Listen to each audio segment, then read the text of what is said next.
Graça e paz, meu pastor Paulo Nascimento, aqui é o pastor Igor Leonardo, diretamente aqui de Aracaju, Sergipe. Estou na orla da praia de Atalaia, na minha linda cidade, Aracaju. Querido, a minha pergunta é: qual é o embasamento bíblico para tantos ministérios femininos, pastoras, apóstolas, bispas? Com todo o respeito que eu tenho a todas elas, eu quero saber qual é o embasamento bíblico para tantos ministérios femininos.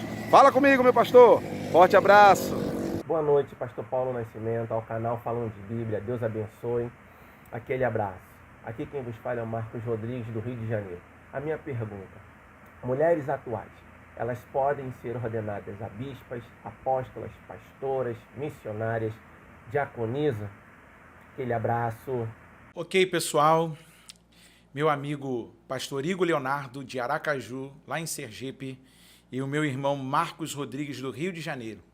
Tanto aqui no Rio de Janeiro quanto lá em Aracaju, as perguntas são as mesmas.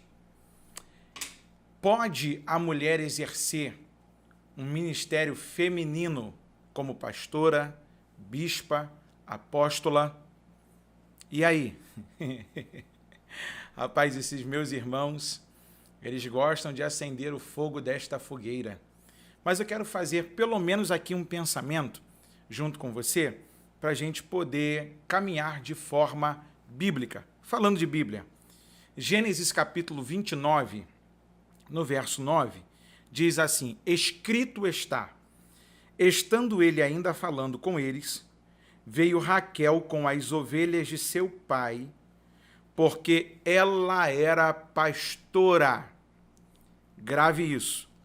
O único momento na Bíblia que você vai encontrar literalmente a palavra pastora é no livro do Gênesis, no capítulo de número 29, na história de Jacó, quando se encontra com Raquel, e no verso 9 escrito está: estando ele ainda falando com eles, veio Raquel com as ovelhas de seu pai, porque ela era pastora. Só que, quando nós abrimos a Bíblia lá no Novo Testamento, e a gente vai para a narrativa de João Marcos, o que nós conhecemos como Marcos, no capítulo de número 15, no capítulo de número 16, no verso de número 15, diz assim: e disse-lhes: ide por todo o mundo, pregai o evangelho a toda criatura. Aqui nós encontramos uma ordenança de Jesus que todo cristão, seja homem ou mulher, deve ser um anunciador das boas novas, que é a ideia da palavra evangelho, boas novas, evangelho no grego, ou seja, boas novas. O evangelho não é uma notícia ruim, o evangelho não é uma notícia de pesadelo, de traumas e trágicas, não. O evangelho ainda continua sendo boas notícias, pois são notícias da salvação. São notícias para o perdido que Jesus encontrou e deseja salvá-lo. Só que nós temos, nos nossos dias, muitas dificuldades quanto a esse assunto, porque está em voga em muitos lugares, em muitas igrejas, em vários estados da nossa Confederação Brasileira e até mesmo fora do Brasil, a palavra pastora, a palavra bispa, a palavra apóstola. E aí parece que nesse emaranhado as pessoas acreditam que isso é ser superior aos demais. Primeira pergunta que eu gostaria de fazer, dentro da pergunta que me fizeram, é: você conhece o feminino da palavra bispo? Sim, a palavra bispo, o seu feminino não é bispa. Esdrunchulamente, nós torcemos esta palavra e então chamamos de forma feminina como bispo. Mas, na verdade, o feminino da palavra bispo é episcopísia. O bispo é uma espécie de superintendente, de um supervisor. Bispo, hoje, na minha nação brasileira, eu considero o bispo Edir Macedo, que é da Igreja Universal do Reino de Deus. Sim, ele é um superintendente pois ele tem igrejas e filiais em todo o mundo. O camarada ontem estava lá no tráfico, trocando tiro com a polícia, se drogando. 7 meses depois você encontra ele na rua, ele diz que é crente, que Deus está fazendo uma grande obra. 3 meses depois o cara é bispo, o cara é pastor, o cara é apóstolo. Como? Se a igreja primitiva demorava 6 a 7 anos para formar um diácono. Irmãos, é isso aí. E os camaradas vêm a micro-ondas, por assim dizer. Para ontem, para agora, é o fast food da fé. Palavra forte é essa, fast food da fé? Sim, porque no nosso meio o evangelho já se tornou à la carte. É a gosto do cliente. O cara gosta de um determinado estilo, entra numa determinada igreja e uma determinada instituição. E aí a gente acaba por distorcer a Bíblia.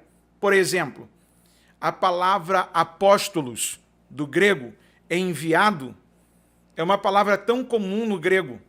E a turma hoje, pela sua vaidade espiritual, acaba por intitular algumas mulheres como apóstolas. Eu até considero o ministério feminino por uma questão. Existem mulheres na Bíblia que a sua história foram muito marcantes.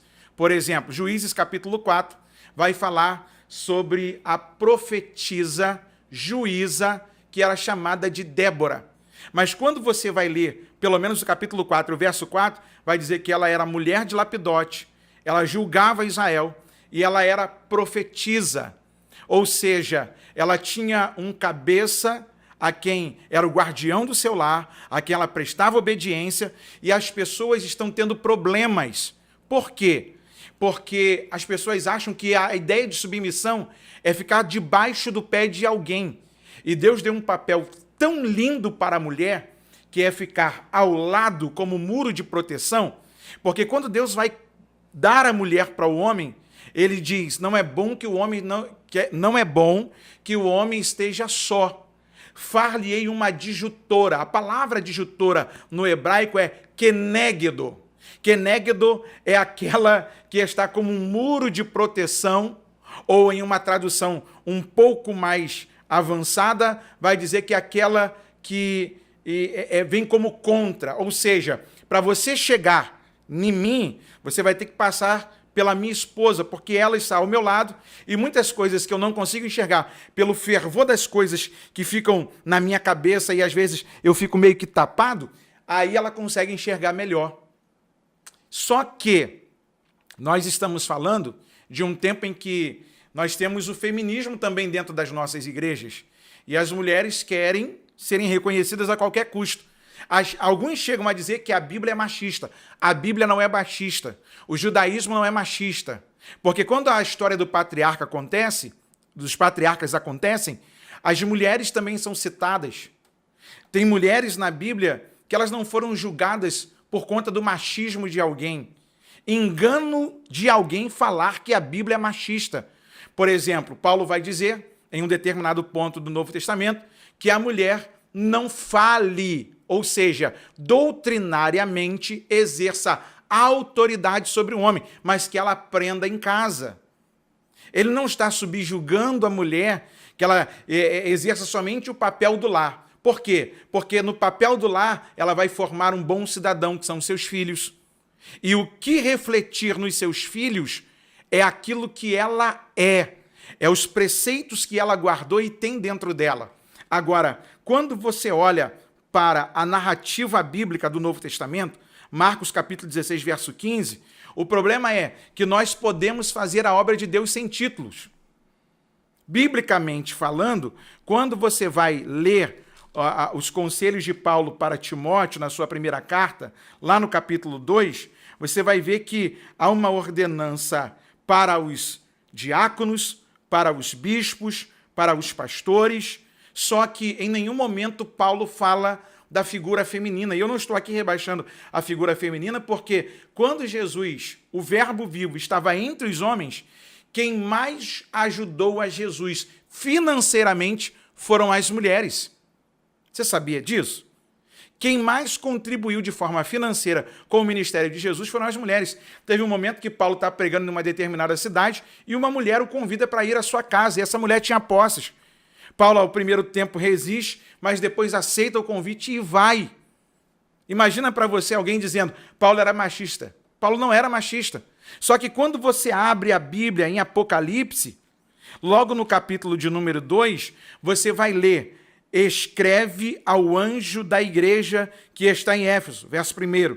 No verso 8, escreve ao anjo da igreja que está em Esmirna, 12, capítulo 2, e ao anjo da igreja que está em Pérgamo, verso 18 do capítulo 2, e ao anjo da igreja de Tiatira, capítulo 3, verso 1, e ao anjo da igreja que está em Sardes, verso 7, e ao anjo da igreja que está em Filadélfia, verso 14, e ao anjo da igreja que está em Laodiceia. Em nenhum momento ele vai dizer a pastora, a anja que está lá na tal igreja. Deus deu ao homem a autoridade espiritual para exercer o sacerdócio. A mulher pode ser usada? Sim. Ela pode ser um grande instrumento de Deus para mudar uma situação, para trazer luz sobre a escuridão de um povo? Sim. Você vai ver que em João capítulo 4, Jesus está conversando com uma mulher lá no poço, e a primeira coisa que aquela mulher faz é deixar o seu cântaro e sair anunciando para a cidade que achou o Cristo, o esperado, o Messias de Israel. E olha que ela era samaritana.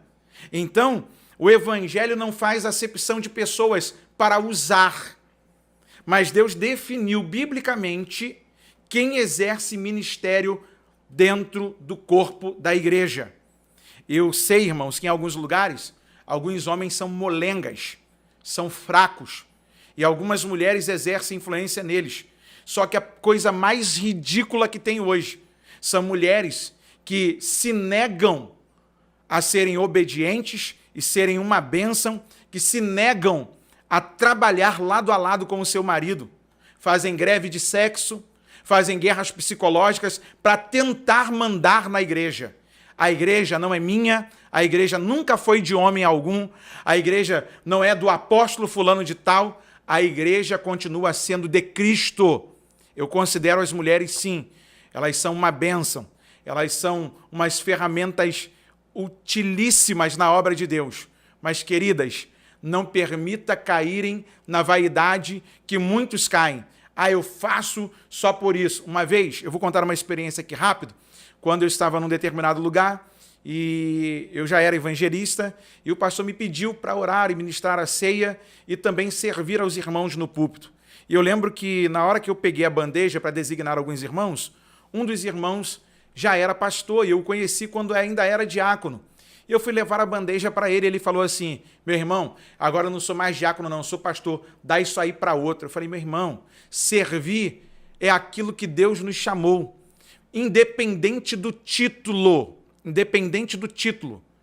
se torne legal diante de Deus quando você faz por amor, quando você faz para que você não apareça, mas para que o nome dele seja grande. Como disse João, importa que eu diminua e que ele cresça. O nosso grande problema hoje se chama vaidade. A vaidade é o que tem nos consumido, tanto homens quanto mulheres.